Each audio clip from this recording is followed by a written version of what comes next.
na umaga. Medyo malakas talaga yung ulan, no? Gumamela lang naman. Yung mga puno, walang natumba, makalat, madahon. Good thing ay wala nang ulan ngayon. Sa ngayon. At yung mga aso natin, binisita ko isa-isa, yung mga giants natin. Lahat sila ay okay, lahat sila ay healthy. Siyempre naanggihan, nabasa yung iba, pero normal lang yon. Dapat ang mga aso ay hindi pinapakawalan kapag ganitong tag-ulan.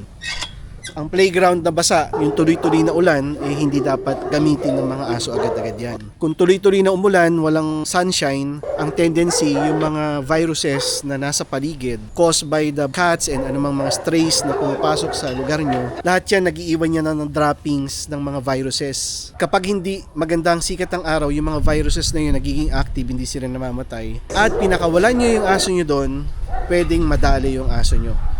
Isang karanasan yan na talagang tumatak sa akin nung panahon na tag-ulan last year na kung saan si Bullet ay nadali ng leptospirosis. Learnings sa amin yon na huwag magpakawala tuwing maulan.